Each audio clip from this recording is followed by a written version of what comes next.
Good afternoon, everyone. Welcome to today's meeting of the Raleigh City Council. The first order of business, we have recognition of special awards. I'm going to ask our city manager to start that process. Thank you, Mayor, and good afternoon, Mayor and Council, and to our viewing audience. We'll kick today's meeting off with some good news. Our Planning and Development Department received 2 awards at the annual North Carolina American Planning Association Conference. The first award was for the Best Specialized Plan in Transportation, and it was given to the Midtown Area Plan. This area plan was led by Jason Harden. The Midtown Plan focuses on enhanced focus for walkability in the area to support jobs and residences. The plan also includes the 7 big moves to implement the vision. The City Council approved the Midtown Area Plan in December 2020, and after a robust public process, we have seen the plan come to some actualization, and hats off to Planning and Development staff for this award. The second one is for Best Engagement, and it was given to the Community Engagement Process Design, known as the Engagement Playbook. This project was led by Kristen Williams and Sarah Ellis. This document provides strategies, policies, and checklists that would be used for effective engagement during city processes. This document includes an equity lens to ensure that outreach, participation, and involvement in the planning process involves and considers all persons in our community. The City Council adopted the Community Engagement Playbook in June of 2020. So hats off to Pat Young and his staff in Planning and Development Services for these 2 state awards. So I think Pat is in the audience if he would like to make a brief comment.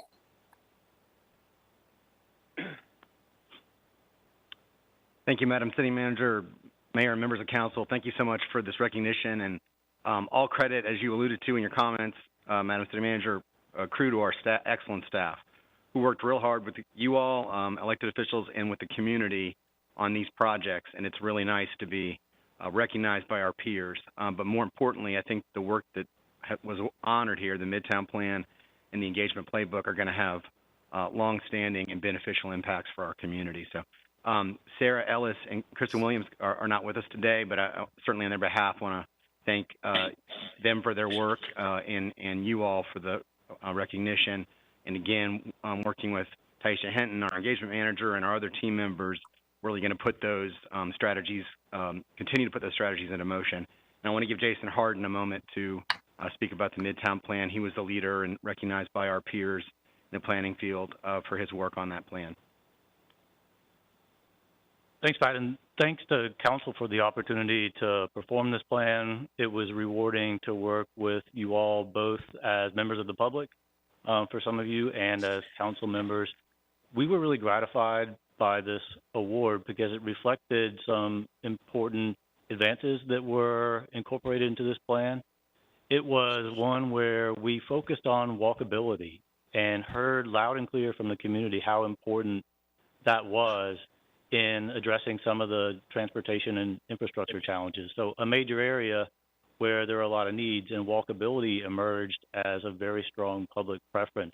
Also important, this was the first time that we explicitly took into consideration the carbon impacts of different strategies, looked at the impacts of road building or mixed use development, or again, that more heavy emphasis on walkability as a transportation strategy. So we think it can serve as a model for communities, not just Raleigh, but communities across the state, and we're very happy to see that recognition from the Planning Association. Thank you.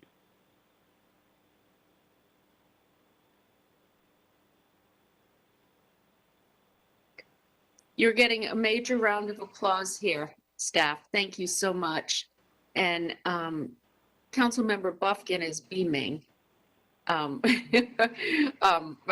the Midtown Small Area Plan. So I just want to say thank you to our team in planning and leadership that you have shown in community engagement, but also listening to the public, incorporating their ideas, and bringing forward a plan like Midtown that could be a game changer in the future. So thank you so much for your work. And Marshall, do you have anything else you want to add? No, ma'am, I think that covers everything under awards. However, if I can, for just one moment, brag a little bit. I was going to wait until the manager's report, but I think I'll do it now. I am happy to report that as of today, our staff is 82.5% vaccinated, and it has not come without a lot of intentional work, being strategic about getting our message out and encouraging folks to be safe, not only in their work environment, but in their personal environments as well. So as your city manager, I am so proud of our staff for being 82.5% vaccinated. And for me, that's a win for us. Congratulations. That is great news. Okay, thank you. All right, we will continue with our meeting. Next on the agenda is the consent agenda. Nothing was pulled. Could I have a motion to approve? Mayor Pro Tem Stewart has made a motion. Do I have a second? Councilmember Melton has seconded. All in favor, please raise your hands. Okay, Clerk, that is unanimous. Next, we have the report and recommendation of the Planning Commission.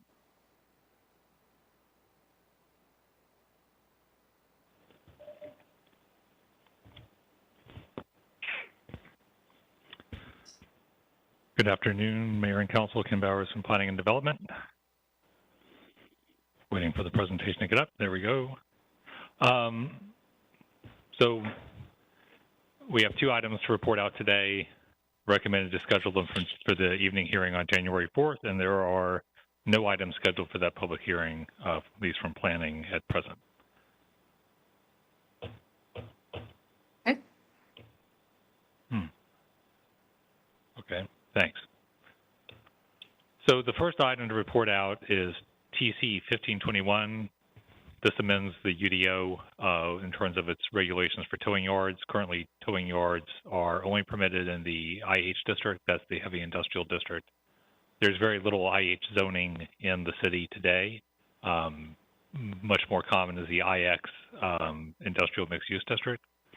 And this ordinance would allow these uses within the IX district.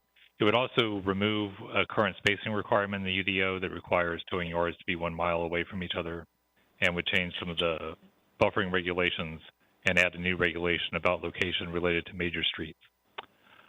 So Planning Commission reviewed this. It was a split vote. They recommended approval on a 6-4 vote, and staff recommends a hearing date of January 4th.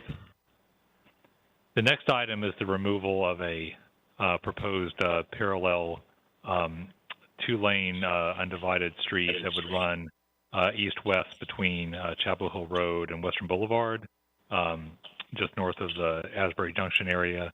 This is the current street on the street plan. The petitioner has petitioned to remove it. The Planning Commission reviewed this and recommended approval unanimously, and we recommend, again, a January 4th public hearing. So that concludes my report, and would be happy to take any questions. Do we have any questions for Ken? Councilmember Buffkin? Thank you, Mayor. So, Mr. Bowers, we took up the tow yards issue in committee and had some discussion about the S-line station planning process. And I thought that what we came out with was some attention that would be paid to those issues, and to be short about it, ensuring that we've got preserved space for the S-line stations that we might need in the future, even though that planning process is very early. And in reviewing the agenda materials, I didn't see anything in the tow yard backup materials that spoke to that. Could you maybe provide some details or discussion of that issue?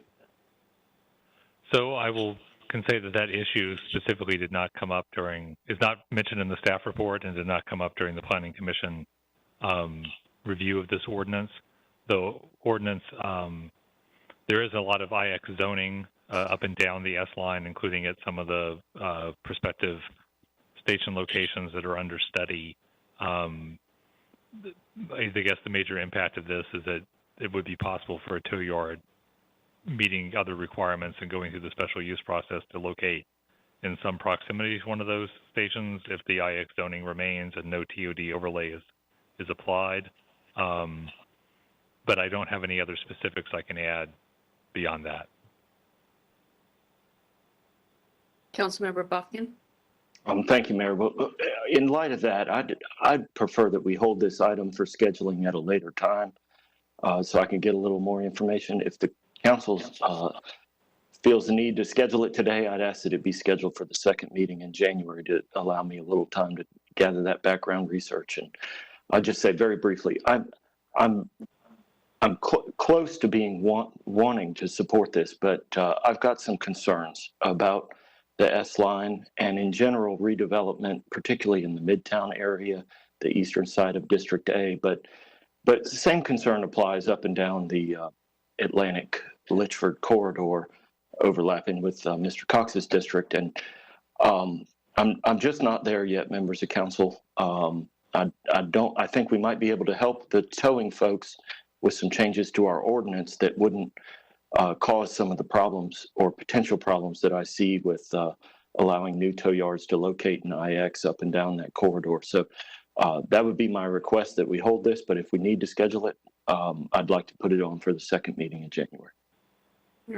Could we, would there be consensus for doing that on the 18th? And I see a thumbs up, but no, whatever. I think Mr. Cox had a question. I was just saying, Councilmember Cox, I'll get to you in a second. I just want to see where everybody is. I have a procedural question about scheduling. Can we hold, Councilmember Melton? First off, I did not get a response from folks, so I have no idea where anybody is. So it's going to be a long meeting if we're not participating. Councilmember Melton, hold on, please. Councilmember Cox had his hand raised first. Sir? Thank you. I mean, I support Councilmember Buffkin's proposal to hold this, and but in general, I have to say I'm completely opposed to this text change because it's taking away the protections we have for adjacent residential properties. And if we're going to be concerned about tow yards next to train stations, then we need to also be concerned about tow yards next to residential properties, particularly in areas where we might have, for example, trailer parks, for example, that are near industrial areas that could be potentially impacted by towing yards. So going forward, I'm just opposed to this in general, but I certainly support Mr. Buffkin's wish to have a greater discussion about proximity to the S line. I just wish that we would also take more seriously about the proximity to people's homes. Thank you. Based on what I'm reading from the backup here, there are restrictions on proximity to residential zoning districts. So I think we probably need more detail on that. Councilmember Melton? Thanks. You were asking us to do thumbs up, thumbs down. I don't feel like I can do thumbs up, thumbs down without asking the procedural question, so I was doing this. I do recall that committee discussion. I'm on the transportation committee as well. Procedural, if we schedule a public hearing and then we want to send it to committee for more discussion or for tweaks, what's the right way to do it? Should we hold it and get more information, or should we schedule it, have the hearing, and then get more information? I'd like to keep the process moving, but I agree with Councilmember Buffkin. I think we need more information, and I do recall that discussion at the committee. So I would like to understand how we discussed it at committee, but then it wasn't addressed at all at Planning Commission. Okay, I'm going to ask, can staff respond to that at all? Okay, so the latest revision to the UDO requires you to calendar that hearing within 60 days of receiving this report. So you've got time to act. You can hold this. You can hold it in committee. You can act to schedule the public hearing sometime in set a date in January for the future, which might be, say, in February. You could also decide that you think another month is extra time and just go ahead and set the date for mid-January or the first Tuesday in February today, and give enough time for the committee process to play out. I think the issue, though, is that if the ordinance is going to change, you'd like to know what those changes are before the public hearing is set, so that you can set the hearing based on the revised ordinance. So for that standpoint, I don't really see a great advantage to acting to set the hearing today if there's a possibility that you will be looking to potentially amend the draft of the ordinance prior to the public hearing date. If it's merely a desire for more information and you don't think you will be amending the draft ordinance, then it's okay to set the hearing today. Councilmember Buffkin, you want more information is what you're saying. Yes, Mayor, that's correct. And I think if I'm reading the report correctly, and maybe Mr. Bowers can help us out. So the Planning Commission recommended to require a minimum distance of 150 feet from adjoining residential districts. Is that included in the ordinance, or is that an additional recommendation? Is it in the current draft? Oh, okay. It's in the draft that's in the report to you today, and so the language reads as follows, and it's use requirement E. It says no part of any vehicular surface area or vehicle storage yard enclosure shall be closer than 150 feet from a residential district or residential use. So whereas my site may border a residential district or use, the part of the site that's used for vehicular storage would have to maintain a 150-foot buffer. Okay, and if thank you there's for an that. enclosure around it, that also would have to be set back 150 feet. So most of these towing yards are fenced in, so that fence would maintain a 150-foot buffer. Okay. Well, thank you for that. Mayor, if I may, so that we might move along with our agenda, I will move to schedule this public hearing on February the 1st and ask that staff get us some additional background information. Mr. Cox, I'll commit to you to have a conversation about what the right size buffer or setback from residential is between now and then. And we'll see what we hear at the public hearing. If we need to change it after the public hearing, we would have the flexibility to do that. So that would be my suggestion, members of council, that we schedule the public hearing for February 1st. Night or day?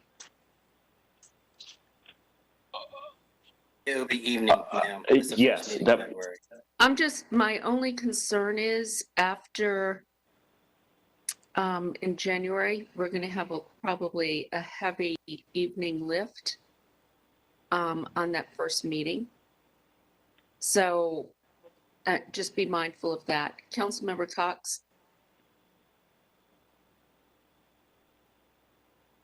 Yes, regarding the 150-foot buffer, I'm agreeable with setting the hearing if that's what Councilmember Buffkin is proposing.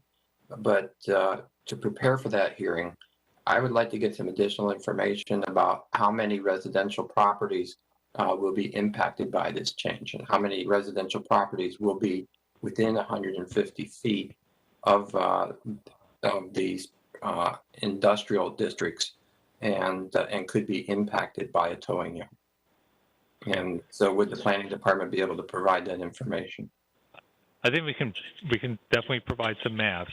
Now, recall that this is what we would have to do is look at all the IX zoning that borders a residential use or district, which is a lot, and net out of that things that relate to the language about not being located on a site with frontage along a major street or on a site within 100 feet of a major street, doing some sort of 100-foot buffer over everything classified as a major street on the street plan to take those sites out contingent. I think when we're done with that, what you'll find is that there's a significant amount of potential sites adjacent to residential. That said, this is not a principal permitted use. This is a special use. It goes to the Board of Adjustments for a special use hearing, and there are findings for the grant of the permit that are associated with avoiding adverse impacts on residential areas. So I think we would want to summarize what the burden of proof would be on the applicant to get the special use permit as well, because just because a site is zoned IX doesn't mean that it's going to meet all those tests.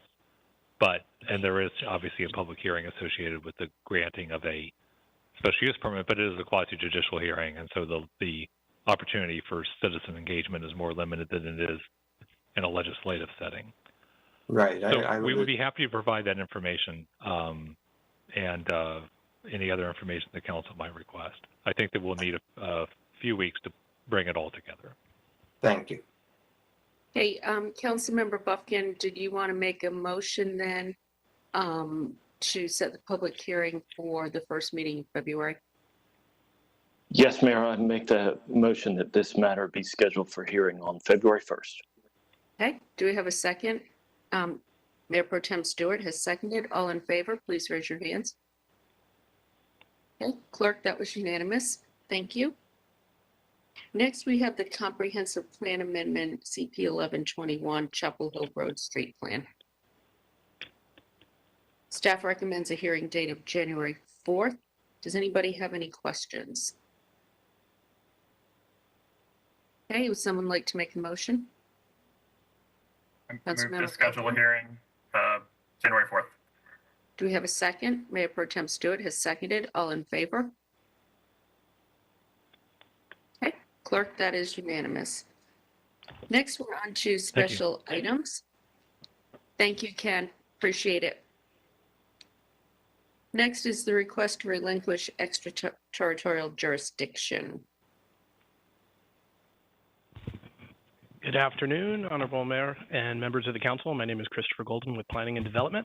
The item you have before you is a request made by a petitioner, and I've got just a brief presentation that I can go over, asking for the relinquishment of approximately 54 acres in the Swift Creek land plan area. On this slide, you can see this 54-acre collection of parcels, 10 parcels in total. This may look familiar because this came to council on April 6th, where the petitioner asked to submit this petition, or at least get a public hearing date. We were instructed by council to bring this forth again to get a public hearing date on the agenda. However, as this was initially submitted to us, as you can see, April 6, 2021, there's been a considerable time elapse since this has come to council again. As it was submitted originally, it had 9 parcels. And it turned out with that 9 parcel submittal, it created an island of ETJ that was not allowable by state law. So the petitioner has worked with the property owners to bring a 10th parcel in that makes us a solid collection of parcels, which now meets the requirements of state law. As I stated before, it's in the Swift Creek Land Management Plan. Relinquishments of this type are not unprecedented. It's been preceded by 3 similar relinquishments in the watershed that have occurred over the last 6 years. So this came again April 6th. Kind of covered this information here, talking about that island, not allowable by state law. We've got the 10th parcel. Current configuration is good. If you see here, this is a map of the Swift Creek land use plan area. That red arrow shows the area of the request. They're at the edge on the outer reaches of our city's ETJ. This is an area, and by the policies of the Swift Creek plan, that the city policy does not support extending utilities into this area nor annexation. Now, since this area is in Swift Creek, it is managed by the interlocal agreement we have with surrounding communities. This particular relinquishment does not require agreement of the surrounding communities because it's specifically stated that adjustments to jurisdictional boundaries do not require unanimous consent. We do work pretty closely with the county on this, however, and they are aware of this. So should you wish to proceed with the relinquishment, or at least set the public hearing, we'd notify all affected property owners within 30 days to send a mailing out to them all, even though they're aware, and include on this petition that is required by state law. We would hold that public hearing once you schedule it, and that would repeal the original ETJ ordinance that was established, and then the county would have 60 days to apply zoning following their local procedures. So both jurisdictions, or all jurisdictions that take part in this plan, must follow the guidelines of the Swift Creek Management Plan area. This land, or this relinquishment, does not propose any change in land use. So options for council would be to set a public hearing date to consider the relinquishment. Staff is recommending second meeting in January. I think that would put us at January 18th, 2022, or later. So if you have any questions, or no action in response to the citizen petition if you so choose. But if you have any questions, I would be more than happy to answer them. Thank you. Councilmember Cox? Since it's been since April, can you elaborate again on what the motivation for this change is? Could you please repeat the question? I'm sorry, I didn't catch that. It's been a while since this was before us in April, and I was wondering if you could elaborate again on the motivation for this change. Absolutely. So the owners of this property would like to develop under the guidelines of the county. The county, as I said, everyone through all jurisdictions that take part in this plan have to follow the guidelines of the Swift Creek Plan. The only differences between the county and the city is that curbs and gutters are required in the county. That's the main difference. So they are looking to develop under county standards. They do not, the owners of this property do not intend to hook up to city utilities. That would be water and sewer. And that is, generally that's with annexation. People do annex because they want to hook up to those utilities. That is not something that the people in this area would like to do. Okay, thank you. Sure. Okay. Any other questions? Mayor Pro Tem Stewart? No, ma'am, I'm ready to make a motion to set this public hearing for January 18th. Okay, do we have a second? Councilmember Melton has seconded. Got a question, Madam Mayor, before you go there, sorry. Yes. Will this create any type of donut hole if we do relinquish this piece of property? I can go ahead and answer that. No, it will not. It's at the edge, it's at the outer periphery of our existing ETJ, so it will not create a donut hole. Thank you. Okay. All in favor? Please raise your hand. Anyone opposed? Okay, Clerk, that passes unanimously. Thank you. Thank you. Next, we have the Omnibus Text Change Program.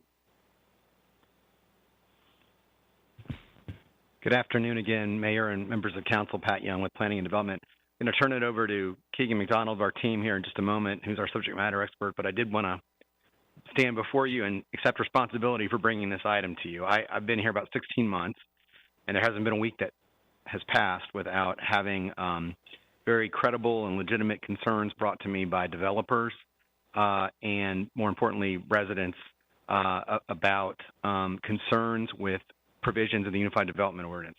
Whether those concerns are about the ease of applicability, how the provision is interpreted and worded, whether it fits with current conditions, and whether it aligns with current policy. So what the whole intent of this program here is to allow staff to bring forward those on a timely basis every 6 to 12 months for your consideration for change and improvement based on feedback we're receiving from the community. What I want to emphasize is that you all would have, as ever, ultimate control on what gets included in this set of proposed changes or whether they proceed forward at all. But we do want to offer staff's insight, which is, I think, excellent, because they are hearing again daily and weekly about different concerns that we think can refine and improve the UDO. So Keegan's going to give you some more details, but I just wanted to introduce this concept. Really what we're looking for is a standing authorization to bring those forward for your consideration so that these concern areas can get resolved timely rather than piling up for years on end as they have in the past. So with that, I'll turn it over to Keegan for additional information and happy to answer any questions. So Mayor Pro Tem Stewart has her hand raised. Yes, Mayor, thank you. And thank you, Mr. Young. I think we heard a little bit about this at our last meeting. And so if there's no objection, I'm ready to recommend that we move this item to the Growth and Natural Resources Committee meeting for a deeper review as per staff's request in the backup. Okay, Councilmember Knight has his hand raised. And that's fine with me. I agree with that. If we're not going to go through the presentation, I just want to make a quick statement to Mr. Young. Is that okay, ma'am? Okay, yeah, but Mr. Young, thank you. I just want to say that I think I'm one of the counselors that have sent people your way. And I think this is in line with their remarks and reactions. And I appreciate you working with those residents who've been taking their time out in a volunteer manner to help and assist the city and give insight to the city based on direct impacts on them and direct interactions that they've had. So I appreciate y'all working with residents of the city to strengthen and make our ordinance stronger. So appreciate you doing that. Okay, thank you. Thank you, sir. I believe Councilmember Cox had his hand raised. No, okay. So we have a motion and a second from Councilmember Melton. All in favor? Anyone opposed? Okay, thank you. That passes and will be sent to GNR. I really appreciate staff's work on this. Thank you. Thank you very much. Okay, next we have text change TC 1321 vehicle fuel sales use standards.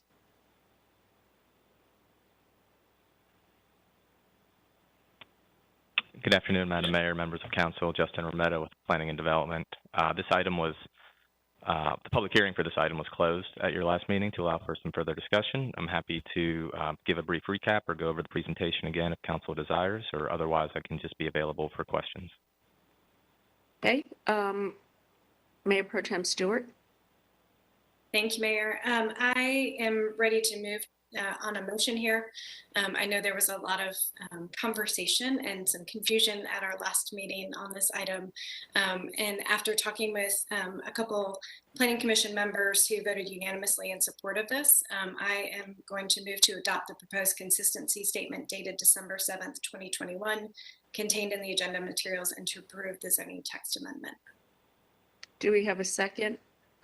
Let's see, Councilmember Buffkin has seconded. Councilmember Cox, do you have a question? Well, actually more of a statement. I'm going to vote against this. Again, I think this is taking away protections from our residential areas. And I think that what this is really doing is encouraging a proliferation of gas stations in Raleigh, making it easier for proliferation of gas stations, which is just going to encourage more use of fossil fuels and will really detract from our ability to control carbon emissions. And I mean, clearly this was brought forward by Harris Teeter because they want to expand their gas stations. And so I'm not going to support this. Okay. Do we have any other questions for staff? Councilmember Fort? So is it the 100 feet or 250 feet? That it's what's in the actual ordinance in front of us, which I believe is 100 feet. That's correct. Okay. Any other questions? Councilmember Branch? Yeah, I just want to bring up, I know I was the one that brought up the 250, trying to have a compromise, but I'm going to support this at the 100. As we have it right now, regardless of whatever feet it is, a wall and stuff has to be built. All this does is bring it in to add, if anything is close to neighborhoods, which I have plenty of gas stations on New Bern Avenue, they would still be required to put a wall up. They would still have to do it. They would still have to follow that. And all of our neighborhood transition would still be in effect as well. So with all of that being said, I will be supporting this motion. Okay. Then I'm going to call the question. All in favor, please raise your hands. Those opposed? Clerk, that it was opposed by Councilmember Cox and Fort, approved by the remainder. Thank you. I just want to say I appreciate staff's work on this and also guiding us through this process. So thank you. Next, we have Courageous Community Conversation Initiative with Shaw University.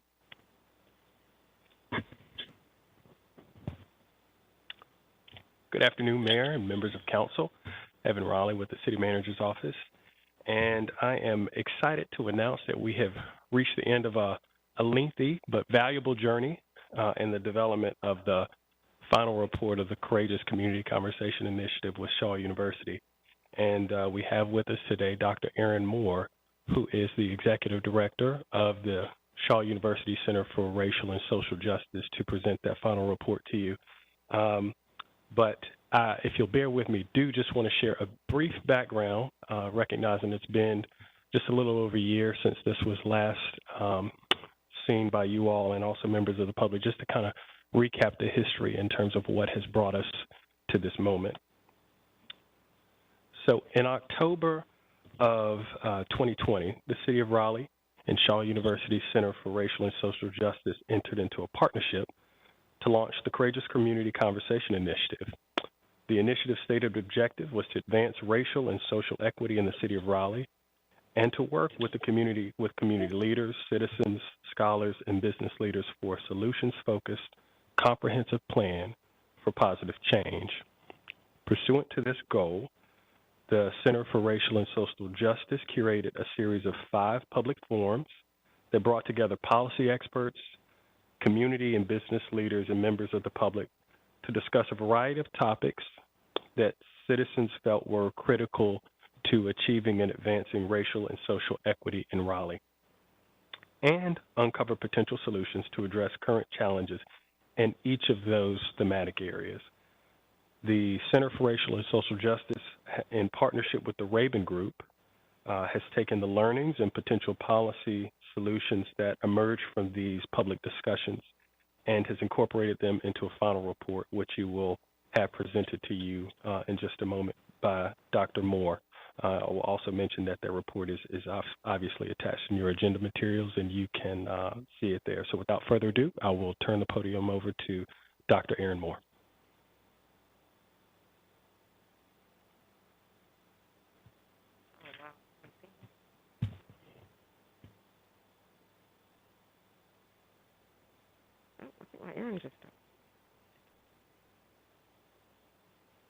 Good afternoon, City Council members and Mayor Marianne Baldwin. It's my pleasure to be here today and present this final report to you. Can everyone hear me? Okay. Yes, we can. Okay, thank you. As Mr. Raleigh said, this Courageous Community Conversations was a project that was started by Mayor Marianne Baldwin and the president of Shaw University, Dr. Paulette Dillard. This program basically had 4 components. One, we did a survey with the City of Raleigh. Then, based upon the survey results, we had our community conversations in many different areas, which I'll just speak to briefly. The third area was to compose a final report, and the final piece of the puzzle is my presentation here with you today. In composing our final report, as Mr. Raleigh has also mentioned, we have hired the Raven Group, which is a public policy consulting firm, which, in addition to utilizing the materials that we gathered from the community conversations, they did a great deal of research to explore policy options to present to you all today in terms of what is it that the city is looking for and how can the City of Raleigh first move forward. So as we continue to evaluate the report, there's some things to consider in terms of limitations, constraints, and considerations.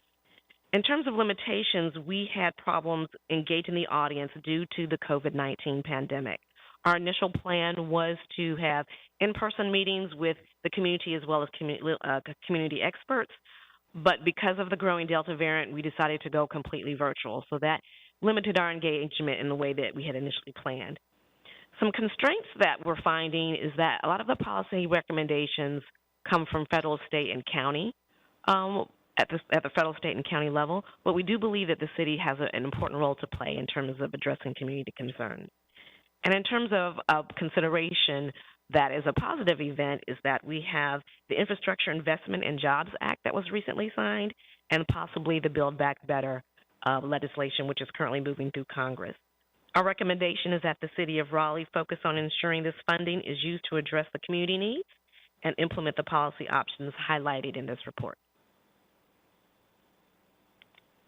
The urgent need for progress. What was evident in the feedback from the participants of the Courageous Community Conversations was that generations of systemic racism has led to a lack of opportunities and limiting oppression for Black, Indigenous, people of color who are residents of Raleigh. This context is crucial in both understanding the community needs and considering any policy options. Important well-being indicators show stark disparities across race and income, housing, education, employment, access to health care, and involvement with the criminal justice system. So for our policy options overview, this report is directly driven by what the community has said as well as expert feedback as well as the research that we've done. The research that we found in the policy areas that we focus on are 6 specific areas, which are affordable housing, transportation, employment opportunities and economic stability, criminal justice, mental health, and education. We acknowledge that these areas are intrinsically interrelated and that the policy options and outcomes are intersectional. And due to time constraints, I'm not going to be able to go over all 6 of these areas and highlight our policy options. I'm just going to highlight 3 of the most important. And so for the most important, I would say that we got feedback from the community was the issue of affordable housing. As a matter of fact, we had 2 sessions on affordable housing with the community. And these are 4 of our public policy recommendations. I'd like just to highlight one of them, property tax grants for long-term homeowners. When property taxes become unaffordable, individuals are often forced to sell their homes at a time when rental rates are continuing to increase, contributing to gentrification and housing instability. Our research has shown that some cities are using a homeowner grant program, which is designed to assist long-term homeowners that may have experienced an increase in their property taxes due to city revitalization efforts. Low-income families are eligible for the program, which provides grants to reduce the cost of property taxes. I'm going to go to employment and economic stability. And I'm going to focus on one of the items that the City of Raleigh is actually doing, which is increasing jobs that pay a living wage. This is a beneficial move for all workers in the region, as the city is paying the 3,800 employees a living wage.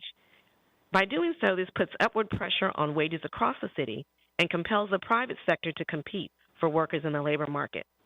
A living wage certification program could be something that the city implements, which would also add to a positive pressure and create a more competitive market where there are more well-paying jobs available to workers. And criminal justice. This is probably the second most important issue faced, presented by our residents and the people that participated in the courageous community conversations. And I'm going to focus on shifting resources toward prevention. Moving towards a front-end or upstream model of crime prevention and public safety, instead of an emphasis on the back-end or downstream policing, is something that we're proposing. The Urban Institute proposes 3 options for shifting funding to prevention and community services in a non-policing way to increase public safety. Number 1 is reinvestment, which means generating savings through reform and farming that funding back into community supportive agencies. Number 2 is upfront investments, or simply putting new resources into community support. And number 3, invest and divest, meaning reallocating funding away from policing towards community supports that would increase public safety. We believe that all of these options are worthy of consideration for the City of Raleigh. I'm going to skip over mental health and education and get to our conclusion. So what is next at this point? The community has an expectation of ongoing transparency and continued action. They are expecting policy options that are actionable in the short and the long term. And we believe that our report has highlighted tangible examples and results from other communities throughout the country, as well as how federal funding can support many of these policies. And finally, we would like this report to be made available to all the citizens of Raleigh on the City of Raleigh's website. I thank you all for your time, and if you all have any questions, I'd be more than happy to address them. First off, I want to thank you. I know that there were some transitions. We had to deal with some challenges related to COVID, but thank you for marshaling through this and getting this completed. First, I'm going to ask if anybody has any questions of Doctor. Councilmember Cox? I was wondering, since the survey was conducted citywide, was it noted were there any differences in different communities in the results of the survey, or based on demographics? When they initially did the survey, there was no data in terms of where residents lived in terms of the geographic area, and we did not determine racial, gender, age, any type of ethnic components. I think that was something that was decided by the advisory council because we wanted to get a kind of overall sense of what citizens felt without understanding or really getting a grasp of who these residents were. I think they just wanted to have an overall point of view in terms of what residents are feeling. Okay, I mean, considering Raleigh is definitely majority white at this point in time, it seems like maybe the results might be skewed in terms of perspective. I can go back. We can certainly provide the survey again. I was not here when they created that survey in terms of the rationale for why that data was not collected, but I can go back and see what other types of information was collected when they did the survey. There may be a way in which that information could be collected. We had people who participated in the survey who felt that the community conversations were a valuable project, and there were those who felt that it was not a valuable project. So we did have a wide variety of responses, but again, we just do not have that demographic information. Okay, thank you. Councilmember Branch? Yeah, thank you for the presentation and the report and the work that Shaw University is doing. I will ask if staff can take the report and come back with basically segmenting the report into different departments that will be responsible for certain activities, as well as aligning it with our strategic plan. And then out of that, I think the mayor, you will like this as well, as we take this to a work session.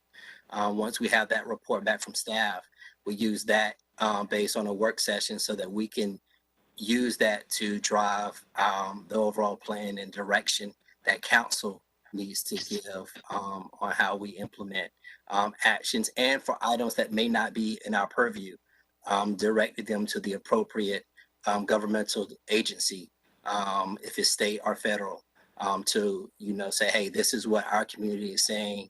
This we know is this is within your lane. How can we work to address these matters? Yeah, now I would also say, like, some of the things that were mentioned today, so living wage, that could be low-hanging fruit because that is something we are doing. How do we expand that? The tax grants, that is something that Councilmember Branch, you've already asked our staff to look at. So some of these things are in the works already. Zoning reform, right to counsel for evictions. I can see where we could look, or staff can look at what's currently being done and then how we can build on that. And those are the first priorities. And then how do we go from there? And you're right, some of this is not within our jurisdiction. Councilmember Melton? I agree with Councilmember Branch and with you, Mayor. I also wanted to flag some of this stuff is a budget issue. So I see free city buses on here. They're currently fare free through this budget cycle. I know staff will be starting budget preparations for next fiscal year soon if they haven't already. And so I would want to flag some of this for them too. I mean, I think I've said it a bunch of times, but I would like to see our buses remain fare free. And so as we're looking through that budget for next year, I just want to flag this for that planning purpose as well, I think, because that work's going to be starting soon. Okay. And Mayor Baldwin, may I also add that through doing this research, we have found, of course, that the city of Raleigh is implementing many of these initiatives. And I just think that many members of the community are just unaware of the efforts that the city is making to address some of these issues. So again, the need for transparency and to letting the community know some of the great things that you all are doing, I think would go a long way in terms of getting more community support around these issues. that could be a role that we discuss too with our communications department, how we tell the story, and then how do we continue to tell the story about the work we're doing based on courageous conversations in the Shaw report. So perhaps at that work session, we can have communications also involved. Councilmember Cox. Since we're going to be sending this to a work session, I'd also like to add to this whatever latest information we have on doing a disparity study, because equity starts at home. And we've been promising a disparity study for quite some time, and I'd like to get an update on that. Yeah, Councilmember Fort was actually going to ask for an update today during our report of council and mayor. So you beat her to it, but that was on her list of priorities for today. So, all right. Well, thank you very much to Dr. Dillard, to you, and those at Shaw who helped make this happen. And we have a path to go forward. So thank you very much. And Thank you. Appreciate it. Okay, next we have the report and recommendation of the city manager. Thank you, Mayor. We have 3 items today under the manager's report. And the first is the proposed council meeting schedule for 2022. So in the proposed schedule, we have outlined each of your regular city council meetings, your work sessions, as well as tentative budget work session dates. And we've also have a notation included for a potential city council annual retreat in February. So you all are okay with the meeting schedule as presented? Staff will make it happen. Hey, one request that I had, I know there's some interest in getting back to in-person meetings. And as we discussed, city manager, there are some challenges with doing that in January based on notification, staffing, et cetera, because it's not just us coming back in person, it would also be our boards and commissions. So what I would ask is we look at this council meeting schedule, that we move forward in coming back in person, first meeting in February, and have that be the plan. So start building toward that, and also ensuring that notifications take place accordingly. Okay, thank you. Everybody good with that? Okay. I know staff will appreciate it. So, all right. That's my only comment. Anybody else? Okay, so could I have a motion to approve then with the February, the goal of coming back in person, first meeting in February? Mayor Pro Tem Stewart, was that a motion? And then seconded by Councilmember Ford. All in favor? Okay, that was unanimous, Clerk.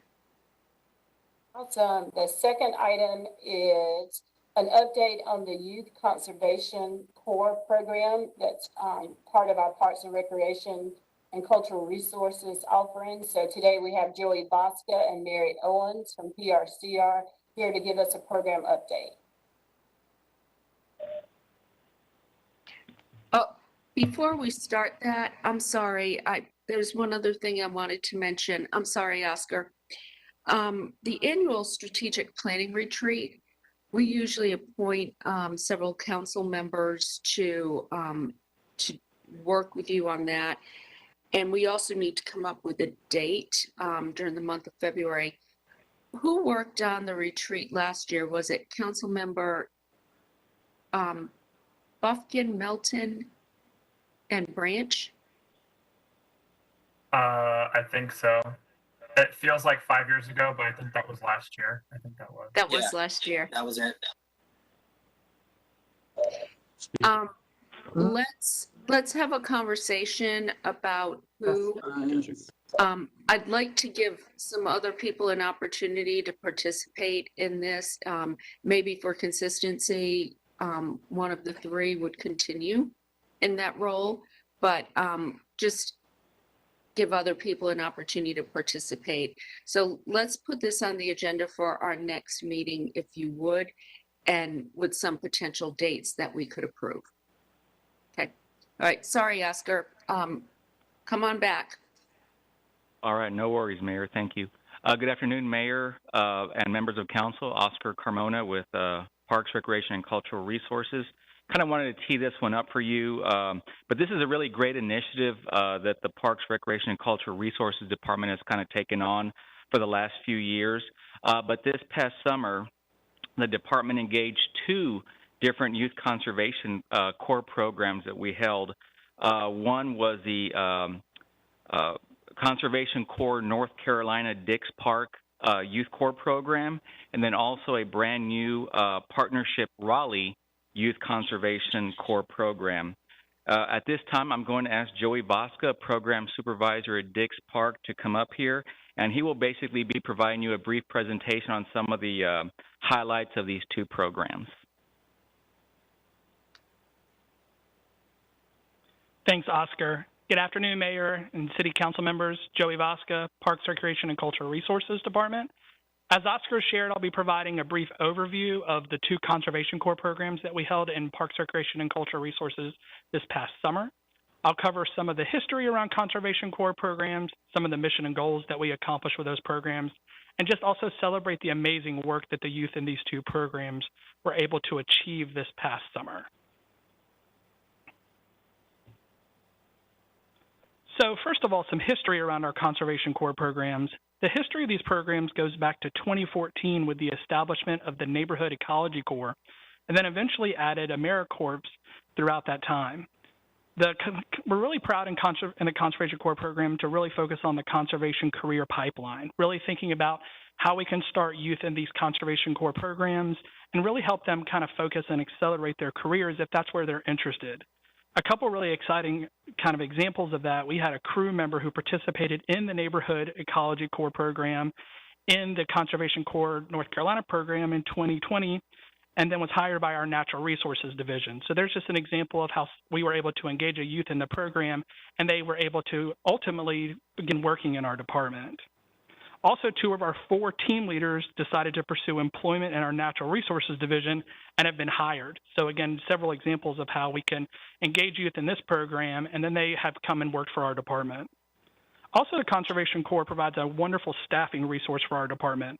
The young adult crews helped us initially with our invasive species program, and then the high school crews followed suit with expanded projects and educational opportunities. Also, these Conservation Corps programs align with the city's strategic plan and the growth in natural resources. Just some overviews around the mission and some of the partnership and funding opportunities around these Conservation Corps programs. With the Dix Park specific Conservation Corps, it was an opportunity to look at some of those projects identified in the master plan and provide opportunities for those corps to get learning experience by helping us implement those projects around the park. We had some wonderful partners with the Conservation Legacy and the Conservation Corps program, and some different funding opportunities through the Woodson Family Foundation, Triangle Community Foundation, and the Dix Park Conservancy. The Partnership Raleigh program also had very similar missions, and then really relied on wonderful partnerships. Specifically with this program, a great partnership with the City of Raleigh Housing and Neighborhoods program department through their Partnership Raleigh program. We really appreciate that partnership with Housing and Neighborhoods. So these 2 core programs are really focused on very similar missions, and we're able to really accomplish some amazing projects and have some amazing educational opportunities over this past summer. Another aspect we're really proud of is the geographic diversity that we were able to achieve with the hiring of these corps members.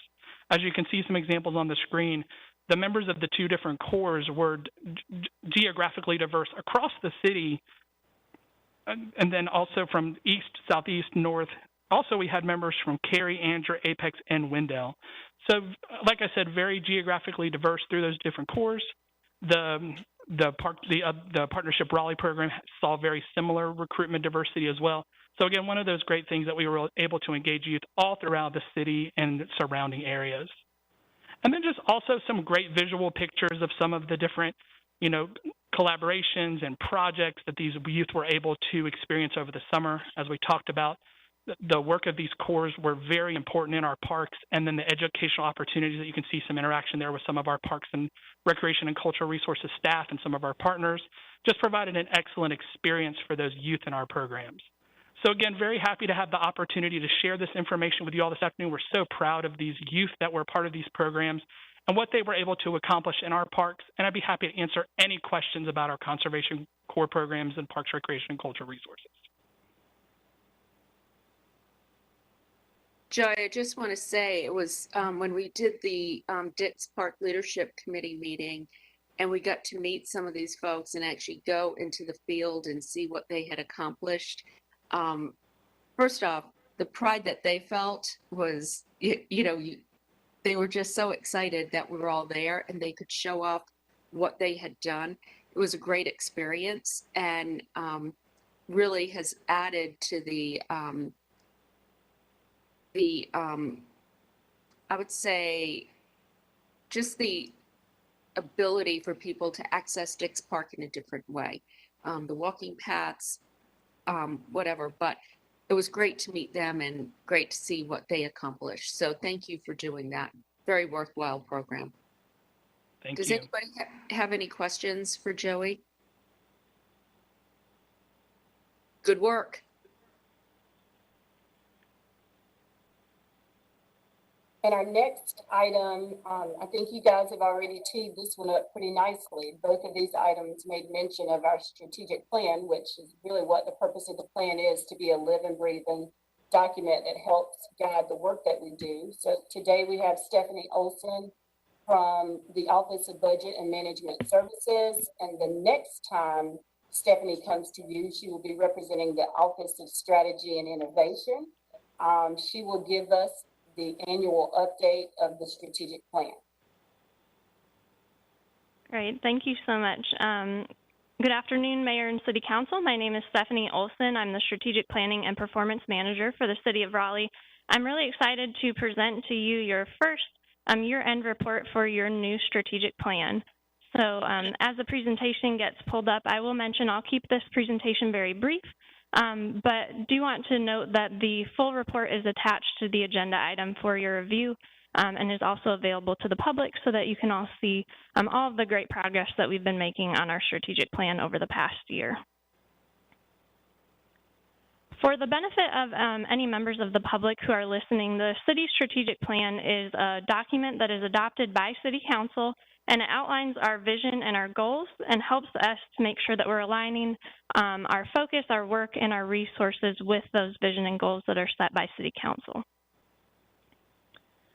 The fiscal year 21 through 25 strategic plan is the city's second strategic plan. It was adopted by City Council in October of 2020 and is organized into 6 key focus areas. Today I'm going to highlight one project from each of those 6 key focus areas, but do want to note that there are over 90 initiatives in our strategic plan that staff are continuing to work to advance. And I want to, before I get into those projects, just say a big thank you to all of the staff members who contribute to the success of this plan. We have over 350 staff members across the city organization that volunteer their time throughout the workday to advance these initiatives, and very appreciative of all the work and contributions that they make. So first up is your arts and cultural resources key focus area. You have a goal set in this key focus area around broadening access to our history and stories of the city of Raleigh. Staff recently produced a short documentary, it's about 12 minutes long, called Roots of Hope, Rediscovering the Legacy of John Hunter. John Hunter was a formerly enslaved African-American man that lived in Raleigh and contributed a great deal to our history. And the documentary actually is a story of how staff connected his family members to his story and showed them around the city of Raleigh. And if you haven't gotten a chance to watch it, I would highly recommend it. It's a very moving story and experience, and it is available online. The economic development and innovation key focus area, there's a goal in there around evaluating and addressing our digital divide. There are a number of factors that go into the digital divide that we see in our community, and one of those is around digital literacy. And we have a really amazing program in Raleigh called Digital Connectors Program. And even during a year of a pandemic and uncertainty, we had a great turnout for that program, and those students really contributed a lot to our community. So I just wanted to highlight a few statistics from that program in fiscal year 21. We had 24 youth participants, 904 collective service hours from those participants. They distributed 100 computers to underserved neighborhoods in Raleigh. They offered 357 digital literacy trainings and assisted 133 individuals across our community. So that is a great accomplishment over a really uncertain year, and just wanted to highlight their efforts during fiscal year 21. I'm applauding that. It's my favorite. We're all applauding that. For the city, that the city of Raleigh does. And my hope is that we can work with the private sector and actually expand this. So it's great to hear that they had a successful year despite everything. Sorry, every time I hear the digital connectors, I get too excited. So thank you for bringing that up. Yes, they are doing amazing work, especially in a year when digital connection is so important. So a huge shout out to all of those students who contributed to that program. In growth and natural resources, we have a number of initiatives around being sustainable and making sure that our programs are supportive of the environment. I wanted to highlight one particular initiative because it showcases a relationship between multiple cities, community organizations, as well as over 200 volunteers that spent the day walking, biking, and driving around the city of Raleigh to collect data on heat. This data will be used to generate a heat map that we can then use as a city to determine where some of the hotter areas of the city are and what mitigation measures we can put into place to make sure that we don't have any inequitable results of heat throughout the city. So that's an effort that took a lot of preparation and work from staff, as well as many volunteers out in the community who helped make that a success. So we're really looking forward to getting that heat map back and being able to share that with you all. Next up is organizational excellence. This key focus area has goals around enhancing the efficiency and effectiveness of the services that we provide to our community. There's also goals specifically around making sure that our staff are implementing equitable practices. And so the City of Raleigh has an equity team that's made up of staff from all of the departments across the city, and they developed and delivered a training called Equity 101. And a huge shout out to that team. We actually did train all full-time city staff over the past year. That equaled 90 sessions, totaling 293 hours of instruction. So that was definitely a big effort that was put forward over the last year. And it doesn't stop there. We are celebrating on Friday as a group for that accomplishment, and then moving right into a new training on implicit bias. So really looking forward to continuing to make progress in this area for the city. In Safe, Vibrant, and Healthy, we have a number of goals that you set for us to empower community members to contribute to a safe community. Staff across the organization put together a guide called the Ready Raleigh Emergency Preparedness Guide. This guide is available in both English and Spanish and provides resources and tips and tricks for all sorts of emergencies that we may face in this area, from hurricanes to house fires to pandemics. Pretty much any emergency that you can imagine has some resources and tips for how people can effectively take care of their families and themselves during those difficult times. And as someone who moved down to North Carolina from the north about 8 years ago, I know I had never experienced a hurricane, and I love that we have this guide here for both our existing and new community members to make sure that they're prepared for any emergencies that come our way. And then last but not least, transportation and transit. We continue to strive to be an example to the community, and one of those ways is by prioritizing transitioning our fleet to electric and alternative fuels. This is just one graph that shows you our the progress that we've been making from transitioning non-alternative vehicles to alternative and hybrid vehicles in the city. So as you can see, our fleet as of June 2021 only had about 15% non-alternative vehicles. So this is amazing progress that we've been making, and we'll continue to look to make progress in this area as well. So with that, I just want to say thank you to all the staff who have contributed to all the progress that we've been making. Thank you to City Management for your leadership and continued support of these programs. And thank you to City Council for the vision that you gave us that's allowed us to work on so many meaningful and transformative projects over the last year. I'm happy to take any questions. Councilmember Cox.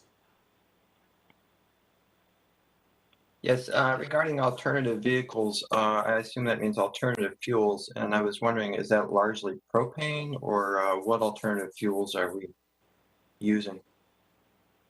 Sure. So actually in the report, there is a breakdown of the fuels. So that does include a number of different alternative fuels. I don't remember the exact breakdown, but there is a separate chart that not only shows that we have the vehicles, but how we're actually using them with alternative fuels. I'll take a look at that. Thank you. Yeah. Okay. Any other questions? Councilmember Knight? Yes, ma'am. Thank you, Madam Mayor. Just to follow up on Councilor Cox's question, I think we do need to be focusing on EVs, not just alternative vehicles. And I hope that the staff will look at opportunities and ways to move towards an all EV fleet as soon as possible. Other cities are doing that. There's no reason for us not to move in that direction. I think we could do that if we focused on that. A couple of highlights that I'd like to make of the strategic plan that was brought out real quickly. One is under TNT 3.2. This is the citywide speed limits and traffic calming. I'm really excited about the progress that this council has made in the past year on lowering speed limits on streets throughout the city. It's gotten the attention of our residents. They're appreciative. There is a demand there. But this plan speaks to the fact that we need to look at this issue more holistically. And I hope in the coming year with the budget process that we will do so. It is a budgetary issue as well. Secondly, under 5.1, improve equitable implementation of transportation infrastructure. I'm particularly interested in this initiative because it involves analysis of our sidewalk petition program, which is traditionally how we have planned and constructed sidewalks in neighborhoods where we don't have them already. And I believe we need to accelerate this discussion so that we're prepared to fund more sidewalks with the upcoming budget process. So I would ask for those two issues to be calendared in some way, Madam Manager, either separately or together for us to talk about as we move towards the budget process from a programmatic and policy perspective. And third, under GNR, it's in multiple areas or multiple places, 3.3, 4.1, 4.2, is this the city's response to climate change and global warming. You touched on it with the heat map work there from an equity perspective.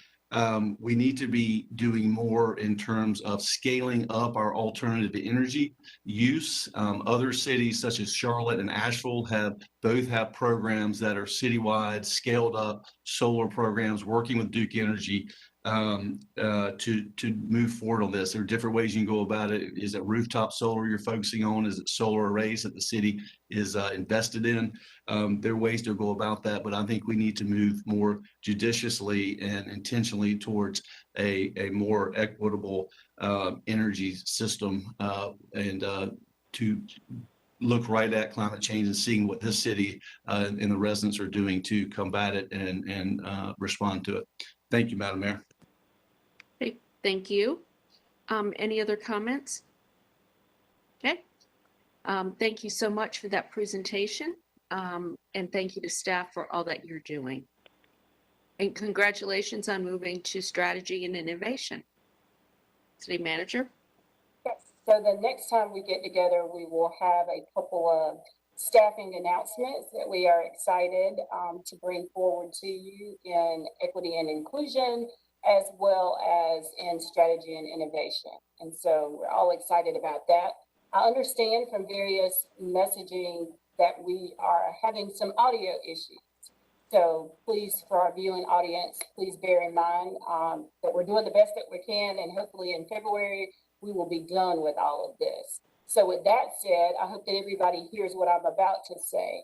As the year 2021 draws to a close, I would just like to say it has been my absolute privilege, one of the greatest privileges of my life, to work in a community that has afforded me the opportunity and each of these elected officials on this computer screen to help create the best version of the best city that we can bring forward to you.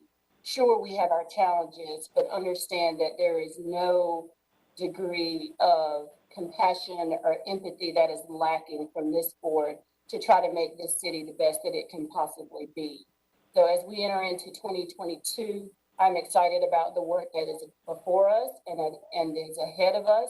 And I don't want to get too emotional about this, but I will just say, I hope that each of you, your families, our viewing audience, and this wonderful community has the best and the safest holidays.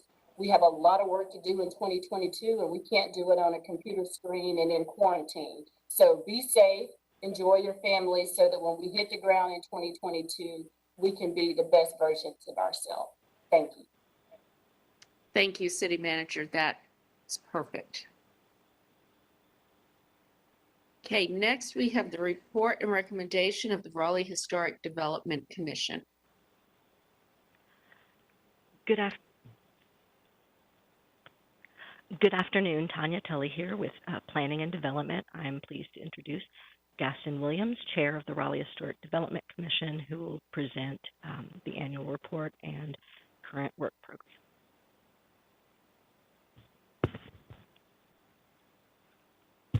Good afternoon, Mayor and Council, and shout out to the Clerk.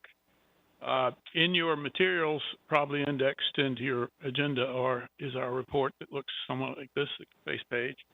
I'd like to highlight certain things. Our primary mission is 4 parts. It is to identify, preserve, protect, and to promote Raleigh's historic resources on behalf of everybody. And as we know, as a capital city and also an important historical city to the state, these challenges are pretty significant. Under the category of identified, we have always keep a list of endangered landmarks and significant places. Our current list, it's a watch list, so to speak, 140 particular properties that we maintain an interest in and try to promote their preservation. This year, we're particularly focusing on the Leaf Valley. He was an architect from 1947 to 1974. He was nationally known. He has many structures in the area, and we're trying to identify those and report on their evaluation report on their significance to our area. A new study authorized some time ago was the LGBTQ+ historic context study. Little was reported or recorded about our gay and lesbian community until now, and we hope to compile this through a series of interviews and reports.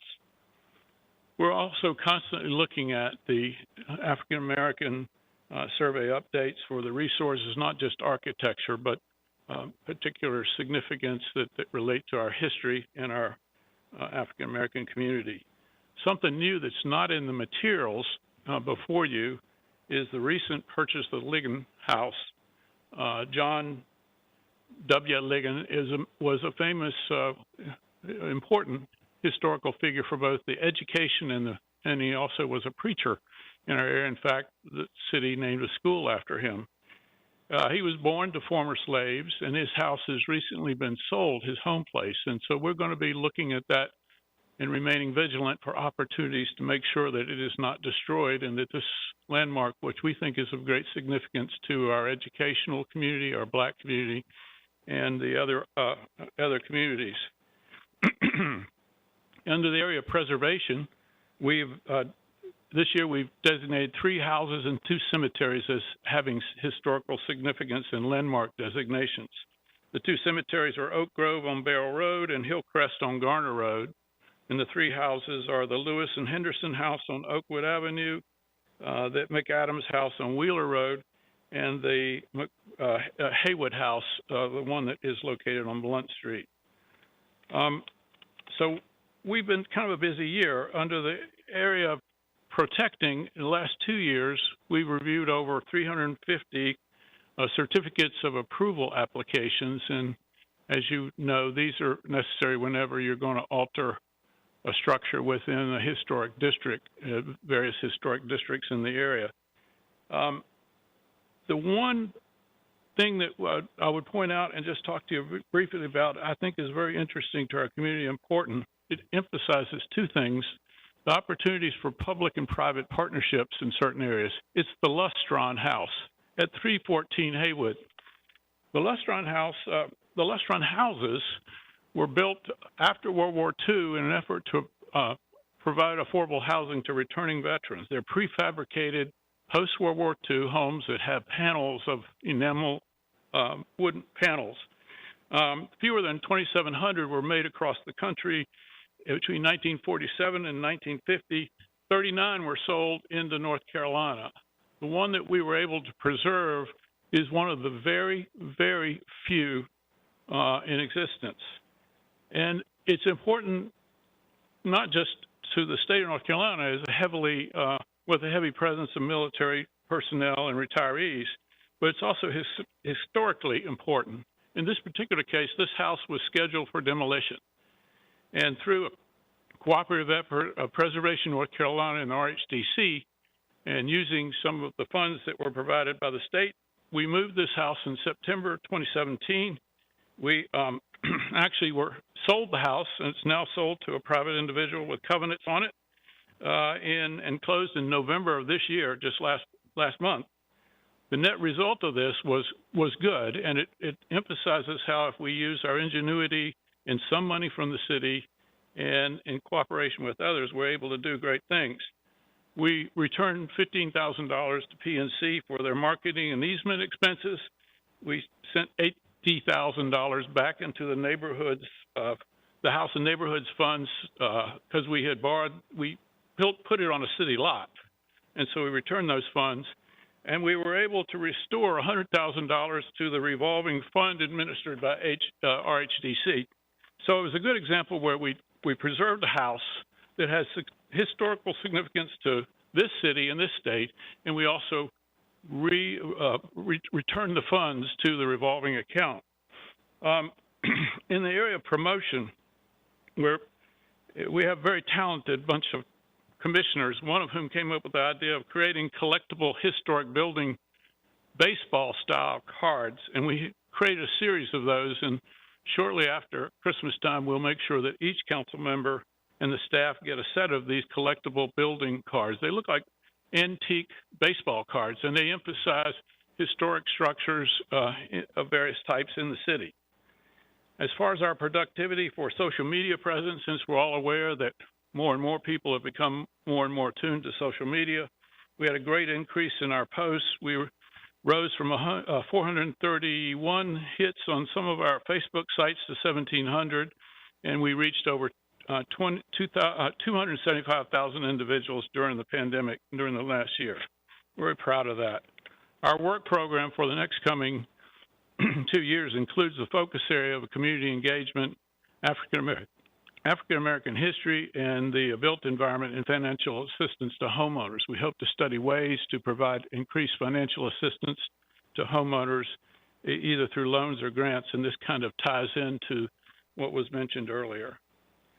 That's a summary of our report. If there are any questions, I might not know the answers, but Tanya is standing right behind me, so she can forward any that I can. Yes, sir. Do we have any questions for Gaston? Councilmember Branch? Thank you for the presentation, Mr. Williams, and everything. I wanted to mention, as far as the Leggett House, from everything I've seen, it has not yet been sold. It is on the market. So whatever your group working with our city staff, we can do. This home was built in 1923. If we can work to try to save or preserve the house, I would just ask that if y'all will move forward with that, probably sooner than later, as well as our city staff. I think time is of the essence. We'll keep an eye vigilant. As you all know, many people come before you asking for money. Our revolving fund is $100,000, which seemed like a lot 20 years ago. but it's difficult to work with that amount. So at an appropriate time and place, we'll see if we can make a case for why we should have increased funds in our revolving funds, because you've seen through the Lustron House, we were able to pay for saving something of historical significance and return the money to the revolving fund. So basically, we were able to restore the funds that we had borrowed for that purpose. Yeah, and there may be a way, we may not be able to save the lot, but we may be able to save the house. So if staff can look into that, because I think the land is what's for sale, and the house they actually may give away. So if we can see what we can do. And we're well aware that we can't win every battle, but at least we can preserve what we can and not lose our history, because once it's gone, it's gone. Thank you. Do we have any other questions? Okay, thank you very much for your report. You bet. Thank you.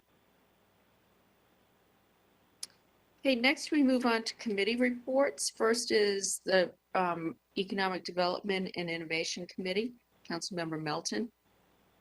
No report. We've got 2 items pending. We'll continue our work on the public realm study, and then we have the food truck and mobile vending regulations. I guess our next meeting will be the 3rd Tuesday in January, so that would be January 18th at, no, that can't be right. Sorry, 4th, January 25th at 1:30 p.m.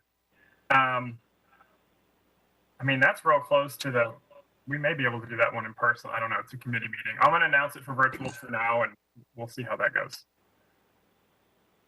February 1st. All right. Well, virtual January 25th then, 1:30, right here, these little digital boxes. Unfortunately, but yes, we got to let staff get ready and get ready to move that forward come February. Okay, report and recommendation of the Growth and Natural Resources Committee.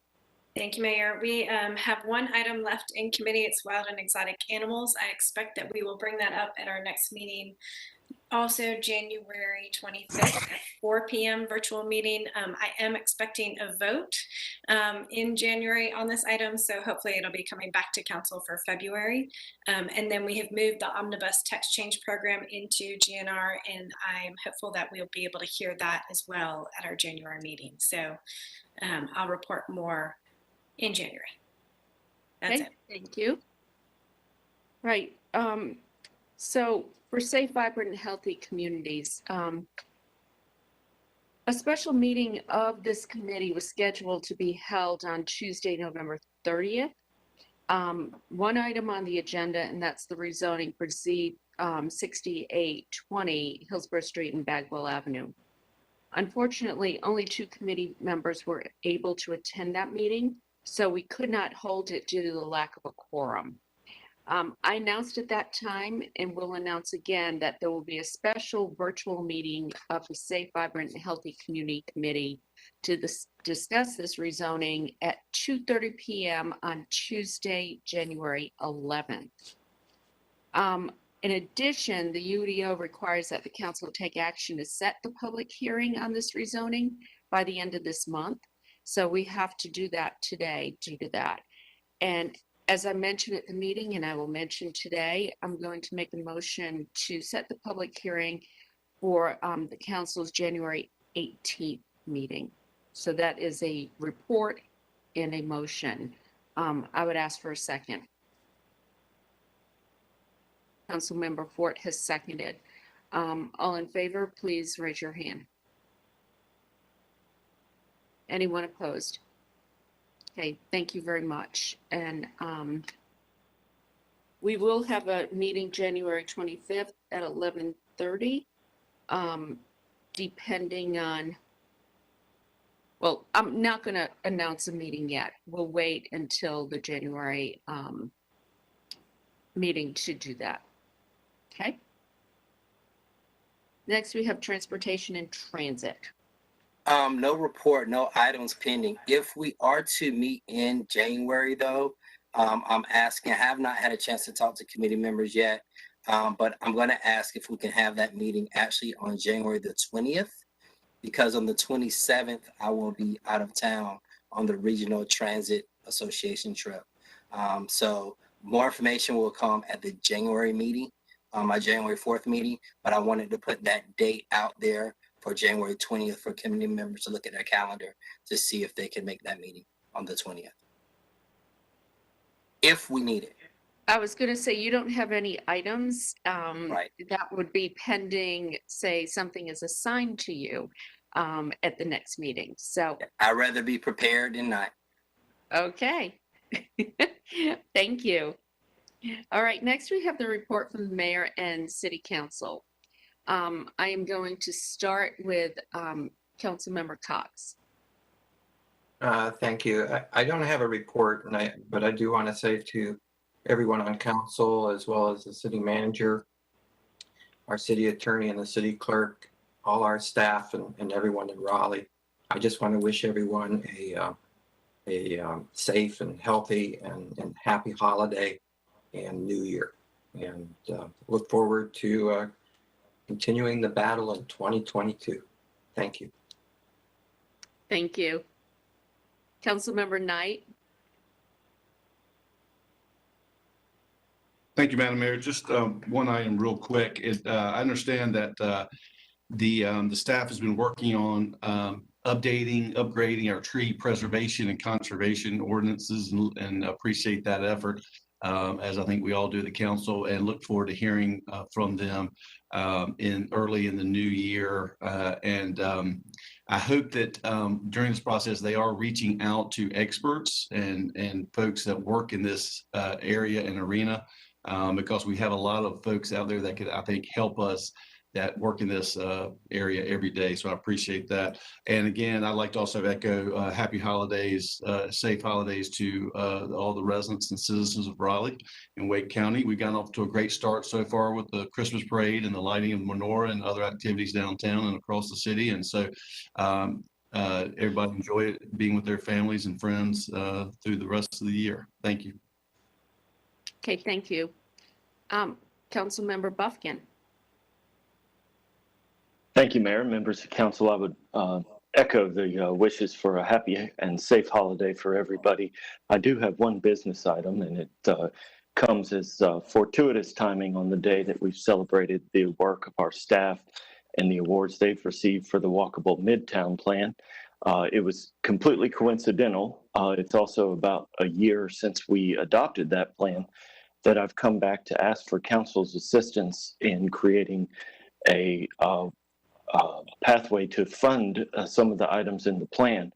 And today's item, I will ask the council to authorize staff to begin work on a feasibility study for a municipal service district in the Midtown area.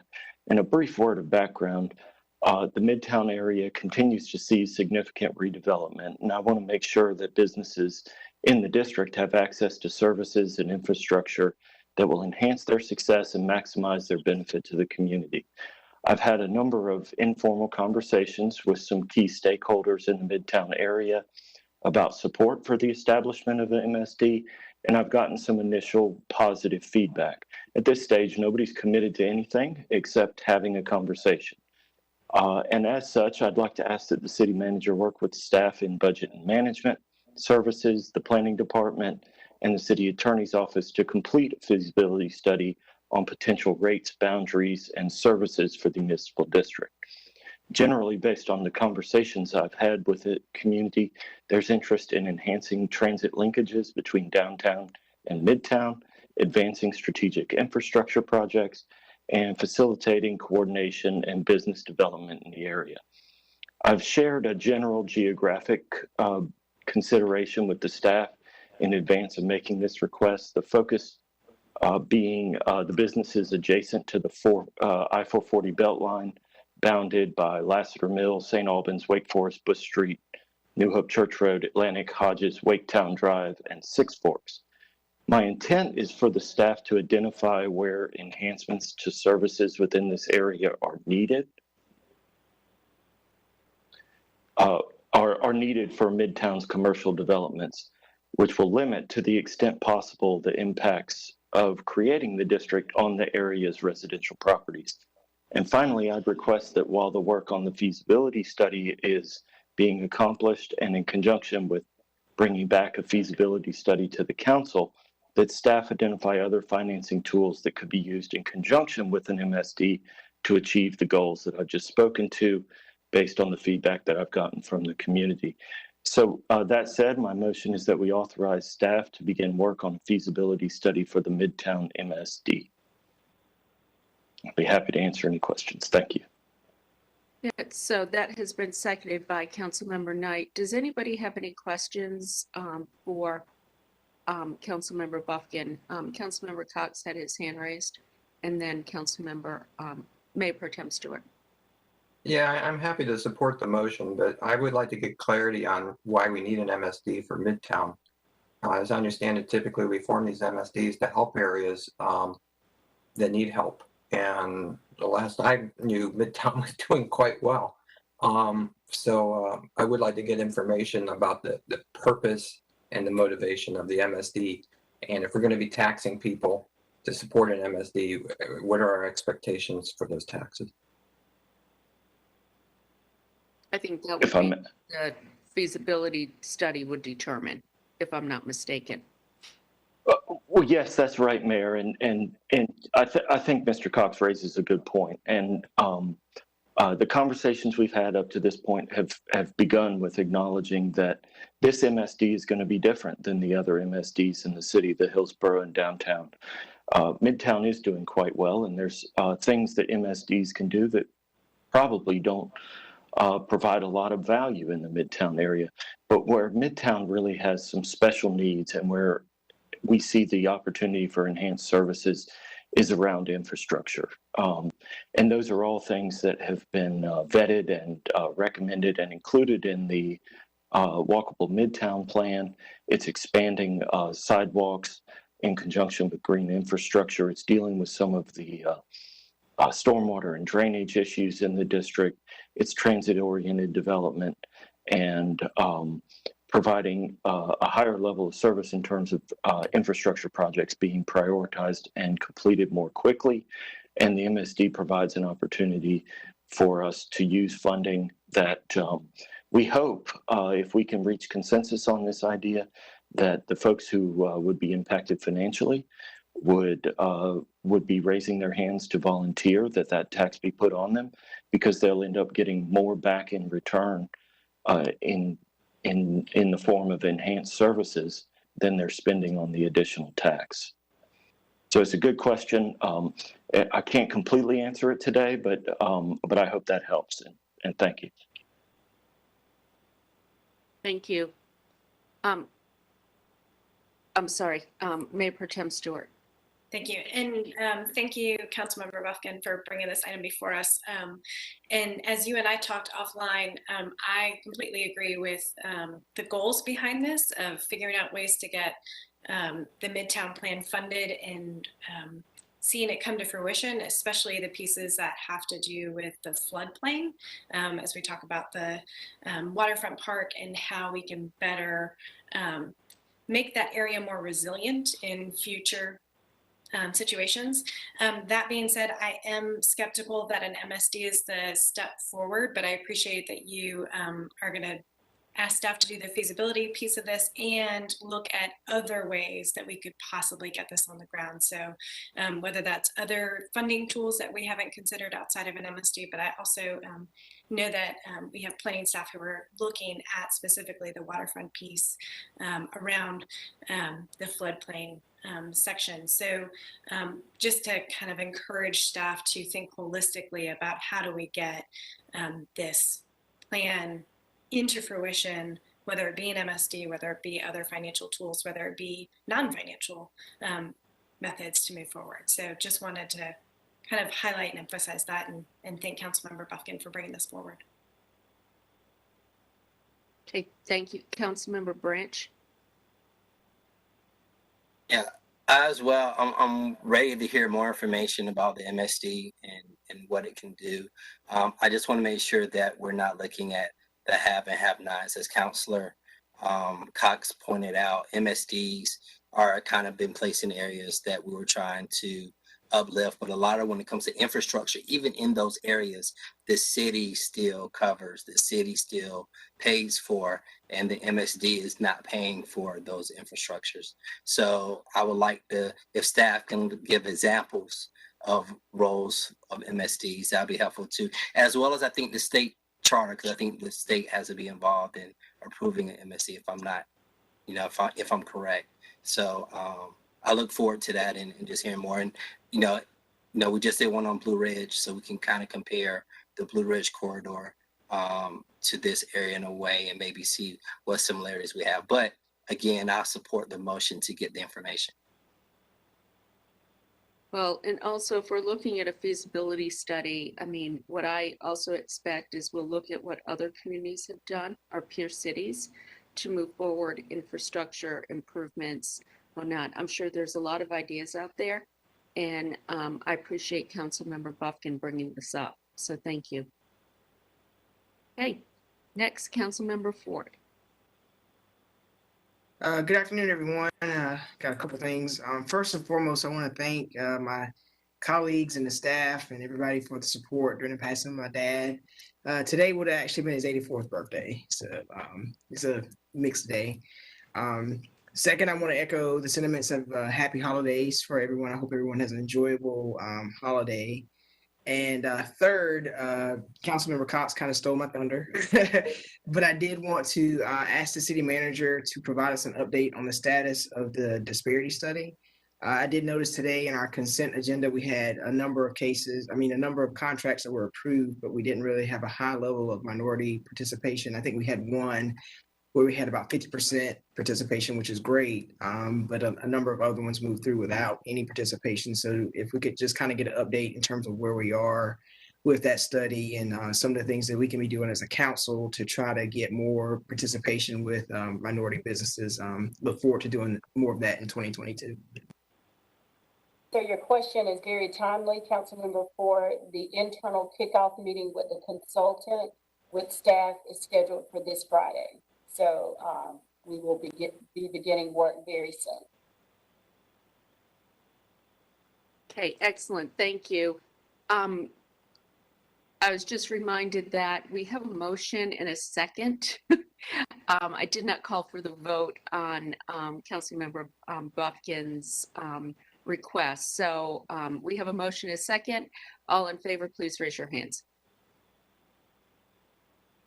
Anyone opposed? Okay, thank you. That passes unanimously, Clerk. I got ahead of myself. Councilmember Melton. No report. Okay, Mayor Pro Tem Stewart. Also no report, and just echo the sentiments and well wishes for a wonderful and safe holiday season, and a huge thank you to all of our staff who'll be making sure we get through that that season safely, whether it's trash, water, or so on. So thank you. Thank you. Councilmember Branch. I just want to have us all remember that 80 years ago today, our country was attacked from outside forces.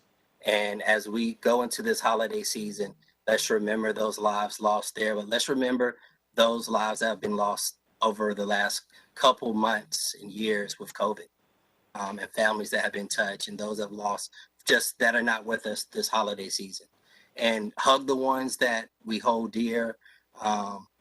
Any tensions and things that are out there, let's just realize that everybody every day is trying to do something better to improve our lives. And at the end of the day, everyone wants to go home, love their family, and live a prosperous life, regardless of where they are in their circumstances. So let's do what we can to help those in need and uplift those. And those that are doing well, congratulations, and thank you for what you do as leading examples.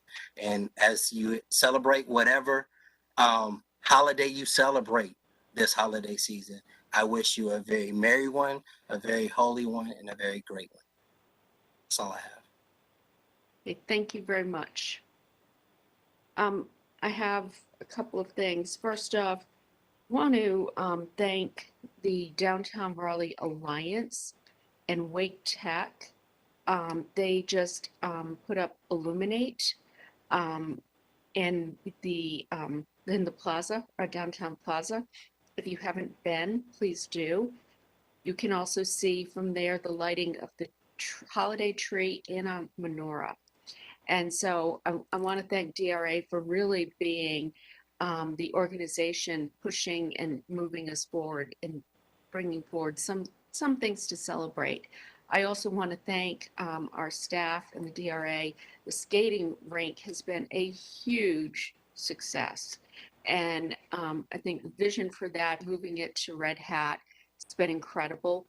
And there's also Nights of Light. So please don't hesitate to get out there and celebrate the season with those you love and come to downtown, come to Dix Park and really experience that joy. That's what I heard over and over again. Just lighting the tree, lighting the menorah, people are starting to feel like some things are getting a little more back to normal. That's one thing. The second item I am really struggling with. I have been contacted over the past several weeks by a number of people who are really struggling. They're struggling with weight gain. They're struggling with mental health issues. They're struggling because they don't feel they can work out in the way that they have in the past in our gyms. And also I've talked to a number of our small business retail shops. They are very concerned that they will have to close their doors at the start of next year, and they might not make it through the holiday season. I've had conversations with our Wake County health officials and looked to them for guidance. Our numbers with COVID transmission are up a little. What we're waiting to see is what happens 2 weeks after the Thanksgiving season. But I wanted to say that I've asked the city manager to look at whether there might be a way to relax some of the mask mandate for gyms in our small retail shops. And they are doing research, or will be doing research on that, to see if there's a way we can, balance this a little. We're dealing with COVID, but if we're also dealing with people whose health is being impacted because they cannot work out, they don't feel comfortable working out, I'm fortunate. I have a Peloton bike and I can get on there and get all my frustrations out, but not everybody is blessed like that. So like I said, I'm struggling with this but I'm trying to find balance. And I'm hoping after staff researches this, we can make some adjustments based on what we're seeing other communities do. And one of the things that's also been difficult for Raleigh and Wake County is not all of Wake County has a mask mandate. I was talking to somebody at PNC Arena the other day, went to the hockey game, and yes, I wore my mask. He was telling me that he lives in Raleigh, but he goes to Cary to the gym. And I was like, well, what are we accomplishing with this?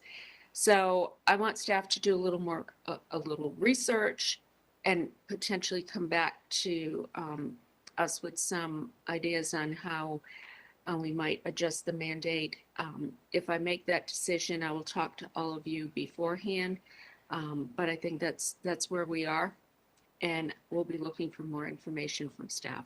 So bear with me on this, and I will be reaching out to all of you. So having said that, I want to wish everybody happy holidays, and also ask people to please be careful. Please get your vaccine. Please get your booster. That's how we beat this. I don't want to go into 2022 dealing with what we have dealt with for the past 20 months. I want it to be a new day. I want it to bring new energy, and I want to bring businesses back to life. So please do your part. Please get that vaccine. Please get that booster. And thank you, everyone.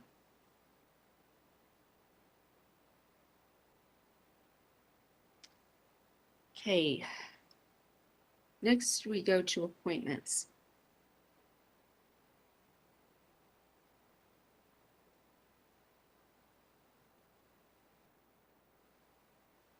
Clerk, you're muted.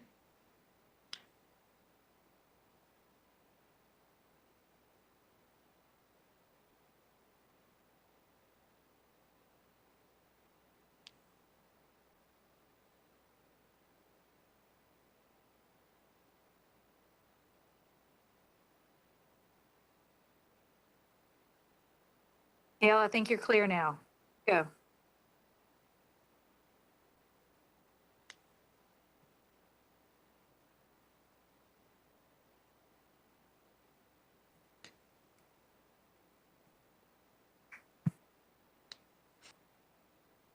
Is Cassidy's computer working? Yes, Mayor, I'll move her to a panelist and we can go from there. Okay, thank you.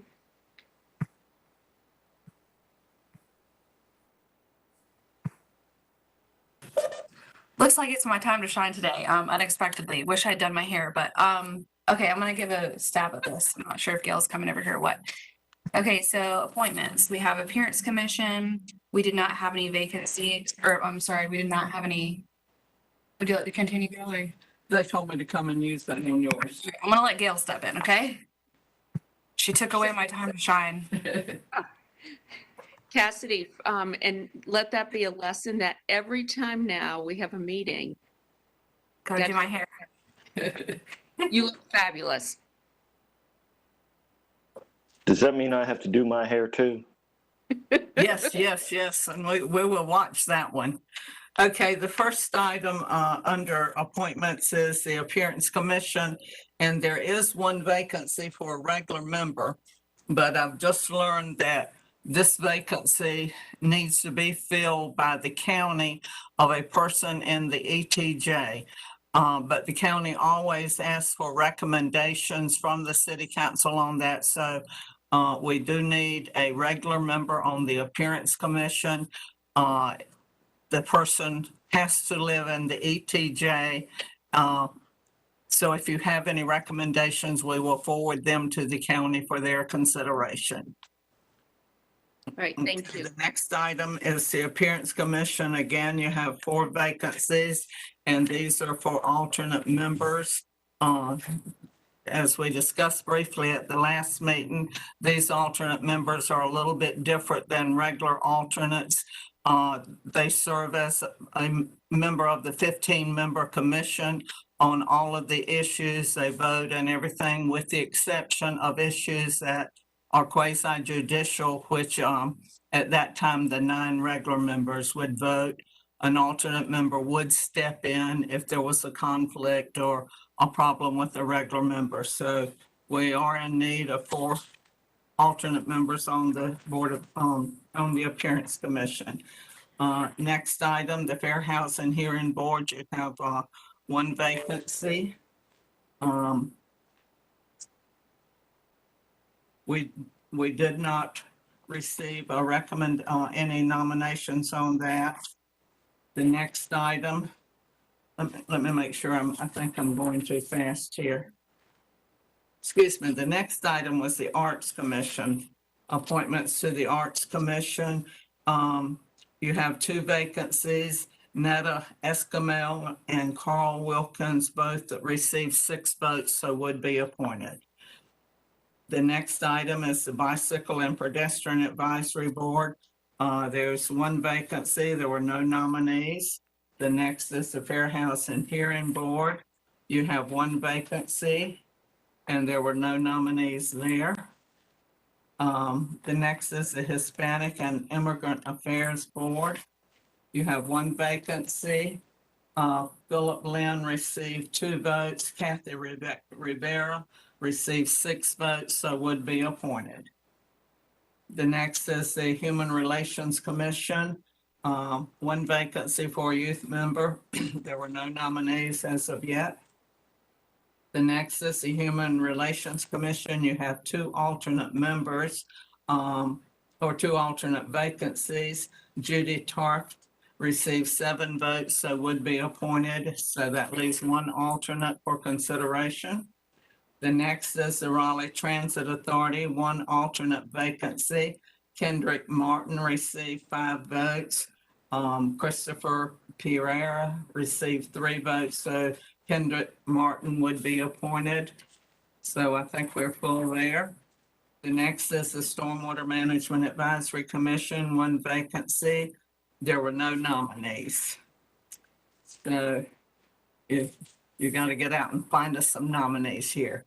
The next is the nominations, the Arts Commission. There's 1 vacancy as the term of Bang Jones is expiring. He does not wish to be considered for reappointment. Next is the Board of Adjustment. You have 4 vacancies. The terms of John Kuntz, Justin Sutton, Kathy Rudisell, and Stephen Kenny are expiring. Mr. Sutton does not wish to be considered for reappointment, but the other 3 do, and you receive their attendance records. Councilmember Melton? Move to reappoint the Mr. Kuntz, Ms. Rudsill, and Mr. Kenny. Okay, do we have a second?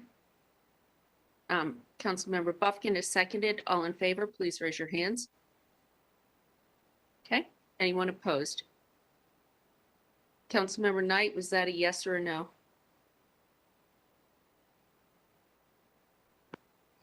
It's a yes, but I just don't like doing reappointments on the day that it comes up. I think we need to have more time to look at these, but I'm gonna, since that's kind of the trend and the tradition, I will support it. Okay, that passed unanimously. Clerk? Thank you. The next item is the Environmental Advisory Board, 1 vacancy. The term of Anzarula Lascarin is expiring, and she does not wish to be considered for reappointment. So you have 1 vacancy there. The next is the Fair Housing Hearing Board. You have 1 vacancy. The term of Wanda Gilbert Coker is expiring. She is eligible for reappointment and would like to be considered for reappointment. The next item. Mayor Pro Tem Stewart? Move to reappoint Wanda Gilbert Coker. Do we have a second? Seconded by Councilmember Branch. All in favor? Anyone opposed?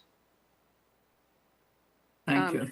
Again, Councilmember Knight, I need a hand, a vote. I need to, and I thought you didn't have to vote, and that was considered a yes vote if you didn't vote. okay, that's all right. So that was unanimous, Clerk. Okay. The next item is the Hispanic and Immigrant Affairs Board. A letter of resignation has been received from Virginia Rogeris. Therefore, you have 1 vacancy for consideration. The next item is Parks, Recreation, and Greenway Advisory Board. The terms of Kendall Harris and Lindsay Saunders are expiring. Mr. Harris is not eligible for reappointment due to length of service. Ms. Saunders is eligible and would like to be considered for reappointment. Councilmember Melton? I move to reappoint Ms. Saunders, sorry. Do we have a second? I will second. All in favor, raise your hands. Okay, that passes, well, anyone opposed? Okay, that passes unanimously then, Clerk. Okay, the next item is the Raleigh Convention and Performing Arts Centers Authority. You have 1 vacancy. The term of Anthony McLeod is expiring. He is not eligible for reappointment. So you have 1 vacancy for consideration. First, excuse me, I'm Clerk. sorry. I would like to thank Anthony for his service. He's been a great member of the commission. I would also like to nominate Leon Cox for that, the new opening, so, or the vacancy. So I will have him submit his application. Very good. The next is the Raleigh-Durham Airport Authority. You have one vacancy, and I have to make one correction here. The term of Dickie Thompson is expiring. He is eligible for reappointment and would like to be considered for reappointment. You can make nominations today, but I have just learned that the state enabling legislation says that the appointments are to be made the first meeting in January. So you do have one vacancy. Mr. Thompson is eligible for nomination. Okay, thank you. Councilmember Cox? Yes, I saw the email regarding that, and I think it was at our previous meeting, we reappointed Seppi as well. So will we need to re-vote on that in January? That would be appropriate, I would think, but I'll defer to the city attorney. Yeah, the legislation basically says that the representatives are appointed every 2 years, and at the first regular meeting in January, there are probably two interpretations of that. One is you can appoint and make it effective that date. I think the more conservative interpretation would be to appoint in January, so reappointing is probably the safest course. Okay, so clerk, bring this back to us in January then. Okay, I'll bring Mr. Thompson and then consideration of reappointment of Ms. Seppi also. Is that correct? Or City not? attorney. I'm gonna leave it up to the city attorney to look at the statute and then advise you. Yeah, I've looked at the statute and I think it can be interpreted two ways, and I don't think there's any harm done to reappoint in January, so I would say go ahead and do that. Okay, thank you. Councilmember Knight? Well, just to be clear, we can bring other nominations before, we'll have that opportunity to do that at the next meeting, correct? You may want to do it now before that meeting so they're on the ballot.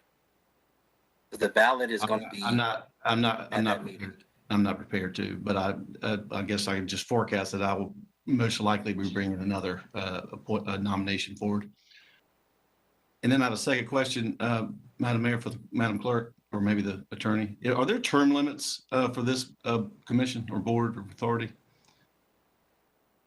It has been ruled by the previous city attorney that boards and commissions that are created outside of the city, such as the RDU, and we've got a couple that are created by general statutes, that they do not have to adhere to our term limits.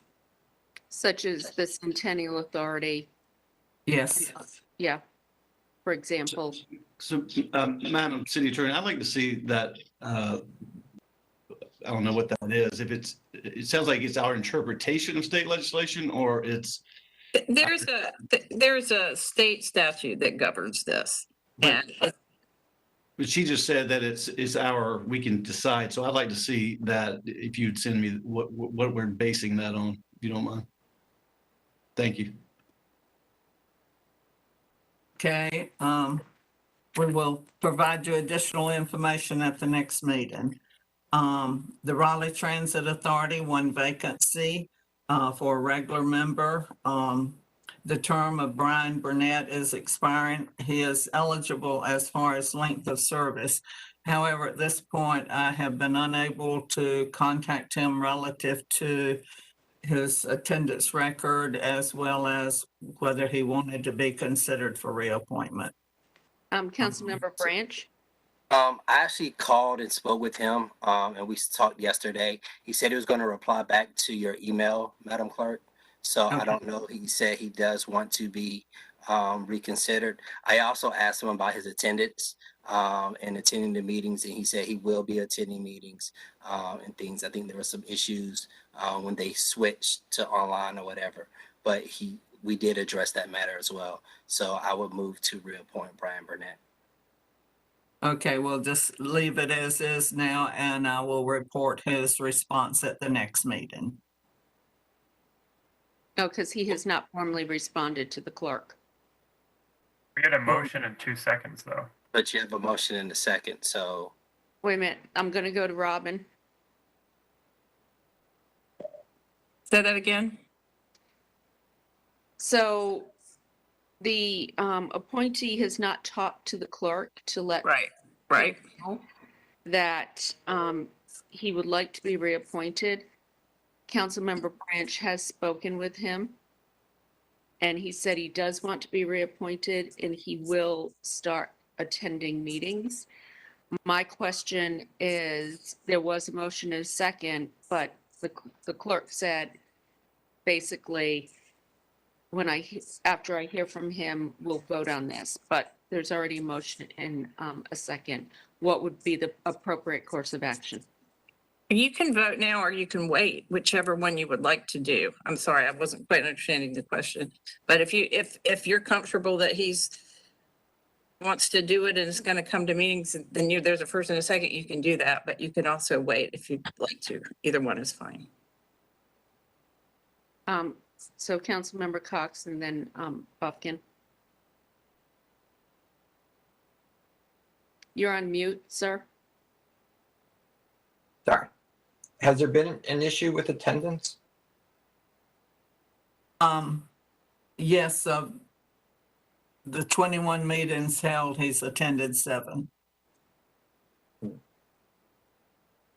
But as I understood Councilmember Branch say, his attendance has not been well at all during the time that we had to have virtual meetings. I'm not sure of the situation. I have not talked to him, but yeah, I'd like to get some clarity around that before I vote to approve. So, Madam Mayor, I withdraw the motion. I nominate him, and we'll move forward because we don't need to do the hamster wheel on this issue today. We can move to the next one, stormwater. Okay. Councilmember Buffkin had his hand raised. Thank you, Mayor. To make a nomination, I nominate Christopher Pereira, the same person I nominated for the other vacancy. Okay, thank you. All right, we will hold this to the next meeting. And the last item is the Stormwater Management Advisory Commission. You have 2 vacancies. The terms of Kenneth Carper and Terrell Moore are expiring. Mr. Carper is not eligible for reappointment due to length of service. Mr. Moore is eligible and would like to be considered for reappointment. He currently fills the slot as a representative of an environmental nonprofit. The Stormwater Management Commission is one of the commission that has slotted positions on it, and he is a representative of an environmental nonprofit. So if he is not reappointed and we have a vacancy, it should be from that situation or background. Councilmember Melton. I move to reappoint Mr. Moore. Seconded by Mayor Pro Tem Stewart. All in favor? Anyone opposed? Hey, clerk, that was unanimous. Okay, and that is all I have for appointments today, I think. Okay, Councilmember Buffkin, did you have a question? Thank you, Mayor. To make a nomination for the Stormwater Management Advisory Commission, I believe we got a vacancy here, and I nominate Graham Smith to fill that vacancy. And I will ask Mr. Smith to submit his application in interest form for the council's review. Okay, thank you. Okay. All right. Thank you, everyone. Next, we have the report and recommendation of the city attorney. Okay, thank you, Mayor. There is a resolution in the backup this item relates to the city's participation in the nationwide opioid litigation. A large number of local governments across the United States have filed lawsuits against large opioid manufacturers and others seeking damages related to the opioid crisis. All of those cases have been consolidated into one court in one federal court in Ohio, so that's going to assure that proceeds are evenly distributed and the first person in, I guess, doesn't get a disproportionate share. Now, the state attorney generals have taken the lead in these cases, including our own attorney general, and the city is a part of a memorandum of agreement that governs how those proceeds are distributed. Now, 2 of those settlements have been reached with the assistance of our attorney general. But in order to get the proceeds, the city council has to vote to opt in to the lawsuit. And so the purpose of this resolution is to allow you to do that so we can get the proceeds. The resolution also allows our office to continue to opt in as settlements come in so we can get the money without coming back to council every time as settlements are reached, but we'll of course report to you as that is done. So if you have any questions, I'm glad to answer. Otherwise, the resolution is there for your consideration. Does anybody have a question for the city attorney? Okay, do we have a motion? Councilmember Melton? I move to adopt the resolution. Seconded by Councilmember Branch. All in favor? Anyone opposed? Okay, that was unanimous. All right, thank you. Next, we have the report and recommendation of the city clerk. I have, you have received in your agenda packet minutes of the November 9 work session, November 16 work session, and November 16 regular session for consideration of approval. Do we have a motion to approve? Mayor Pro Tem Stewart, seconded by Councilmember Fort. All in favor? Okay, that was unanimous, Clerk. Thank you. Okay, there is no closed session today, so that is the end of today's meeting. I would ask everybody to be back early, about 6:45, so we can get started at 7 p.m. We want to ensure that we don't have a late night, so being here on time would be most appreciated. And I want to thank all of you for your attention and moving us forward today. So thank you. We'll see you back here at 7.